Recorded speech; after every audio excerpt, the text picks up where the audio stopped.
Good morning हाय आज के हे शनिवार और এখন বাজে ঘড়িতে 9:30।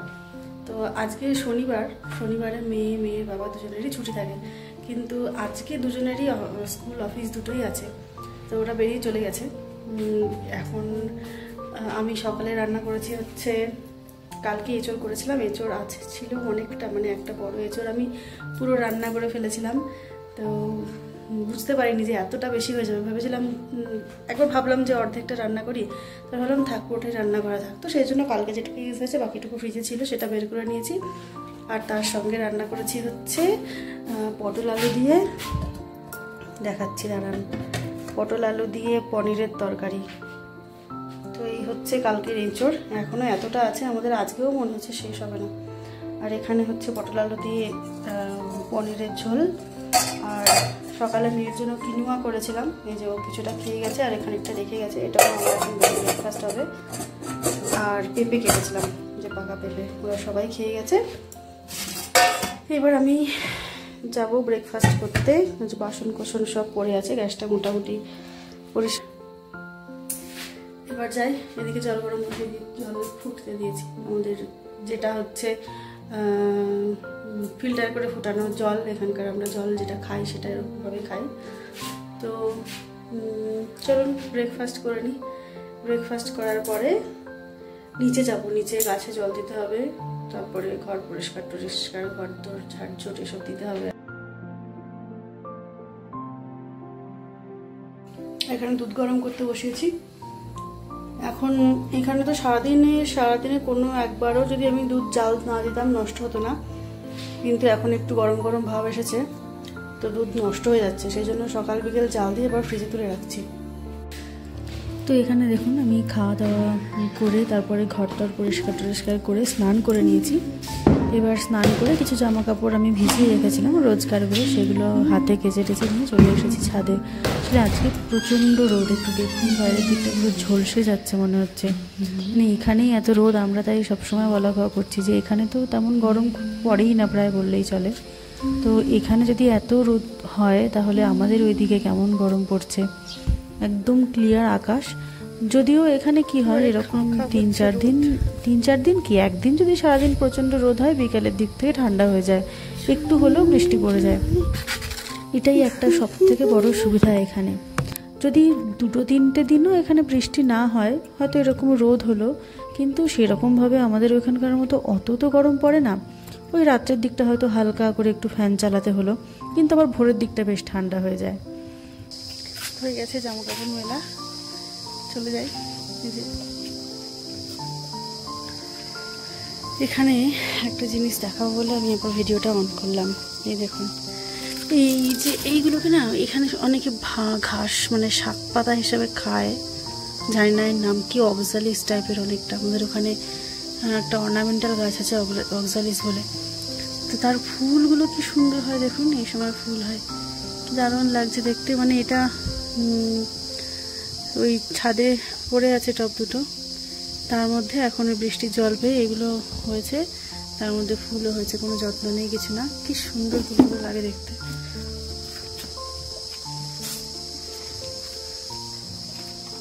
চলো নিচে যাই।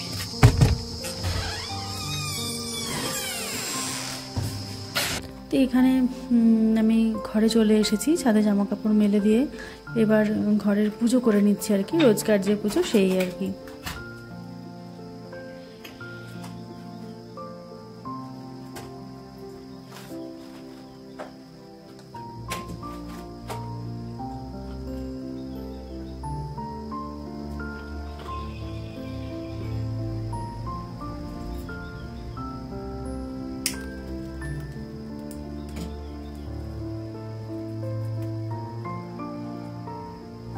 আর আমার সেভাবে খুব একটা নিয়মকানুন মেনে অত পুজো করা হয়ে ওঠে না, আমি যেদিন যেরকম পারি সেরকমভাবেই ঠাকুরকে দিই আর কি।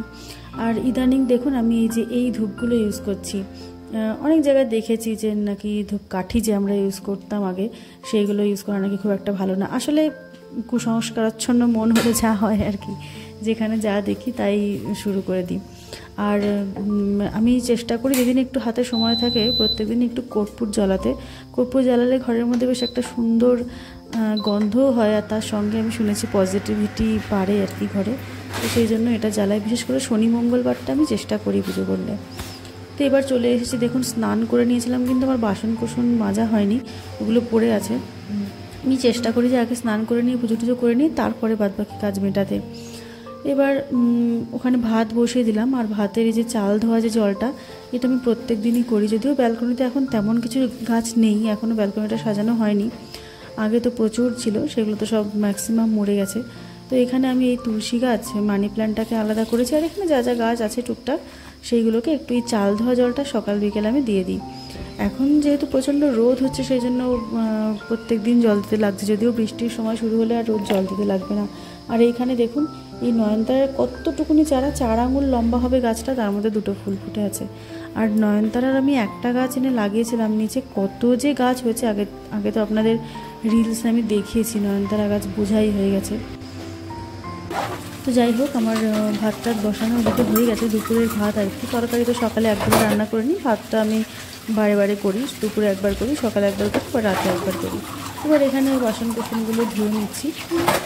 তারপরে এখন বলেছিলাম আপনাদের নিচে গাছে জল দিতে যাব, এখন এত রোদ, আমার এখন যেতে সাহস পেলাম না। তো ভাবছি যে থাক, এখন আর যাবো না, বিকেলের দিকে রোদটা কমলে তারপরে যাব।